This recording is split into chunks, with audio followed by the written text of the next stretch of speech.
Yeah, dear student, welcome back to the business study class, and we continue with our chapter 5 organizing. And today we are going to study the types of organization structure. Okay? So the type of organization structure adopted by an organization depends upon the level of activities performed by an organization. Which type of organization structure is suitable for an organization will be decided by the type and level of activities adopted by them. So in general, the organization structure is divided into two parts, functional and divisional. So today we are going to study the functional structure. Okay. So under this, what will happen? Grouping of jobs of similar nature. Grouping of jobs of similar nature is done under the functional structure. And organizing these major function as a separate department created functional structure. All department report to the coordinating head. Clear? Now what are the grouping of the jobs of similar nature? Like production,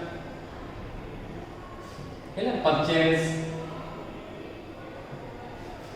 sales and marketing, R&D, and after sales service. Now, for example, if a car company is there, after sales service center is the network is spread in whole around the country. So in this way, what happen? All department report to the coordinating head. For example, in a manufacturing concern, division of the work into key function will include production, purchase, marketing, accounts, and some. These departments will be further divided into the sections. Clear? For example, production department. Now, sometimes what happen? Production department has to take care of the entire country. In that situation, what we are going to do?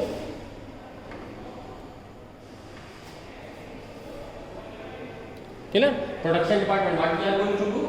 We are going to club the activities because production department is spread in all around the country. So these departments may be further divided into sections and thus a functional structure in an organizational design that groups similar or related jobs together.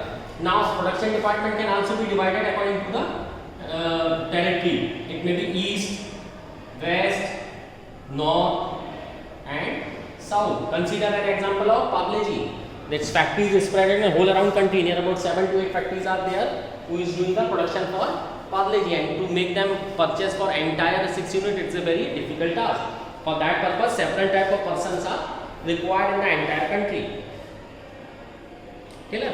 Now the advantages of functional structure.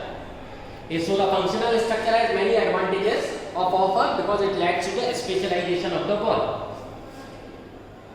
Since emphasis is placed on a specific function, this promotes the efficiency in utilization of the manpower as employees perform similar tasks within a department and are able to improve the performance. Now the production department, there are 4 divisions again, and these are doing the purchasing from whole of the country. For example, if Parle-G is doing the production department is doing the production for the whole country. So in that purpose, these divisions can be utilized, and this leads to the specialization in or for the whole country. It promotes control and coordination within a department because of the similarity in the task being performed. First, it leads to the efficiency, and second, it leads to the specialization in operational efficiency. And it leads to the minimum duplication of the effort, which result in the economies of scale. When you are doing purchase from whole around the country, you are going to, or you are producing for the entire country, what will happen? From 5 to 6 or 8 plant, it was very easy for you to cover up the whole market.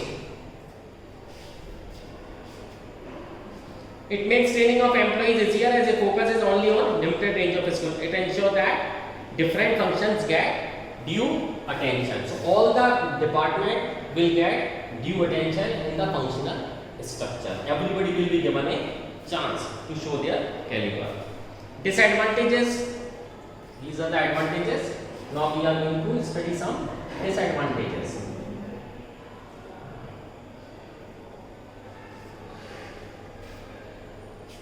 The functional structure has certain disadvantages which an organization must take into consideration before it adopts it.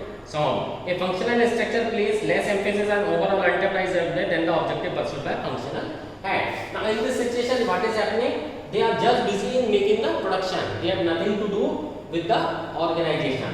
The main work of the department is to the production according to the assigned task or target. Such practices may lead to the functional empire wherein the importance of a particular function may be overemphasized. Pursuing departmental interest at the cost of organizational interest can also hinder the interaction between two or more departments. Sometimes what happens, the particular department is so busy in doing his or her duties that they are going to overemphasize it and are not going to pay attention to the organizational objective, and it is required. It may lead to the problem in coordination as information has to be exchanged across functionally different amongst the different departments. Clear? Now production department has to ensure always inform to the purchase department that they are doing production at such a speed so that there shall not be any shortage of raw material. A conflict of interest may arise when the interests of the two departments are not compatible. Okay?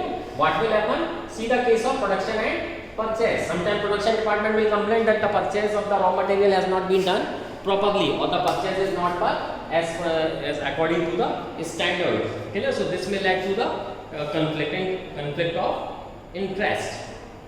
In production, such dissension can prove to be harmful in terms of fulfillment of organizational interest. Interdepartmental conflict can also arise in the absence of clear separation of responsibility. Even if the responsibility is not clear amongst the employee, it may again lead to the what is said that it may add fuel to the fire. Suitability. It is more suitable when the size of an organization is large and has diversified activities, and production require a high degree of specialization. As we are studying, I give you the example of JK Tata. They are highly diversified companies, so functional structure is suitable in those organizations. So I hope this is clear to you. Thank you.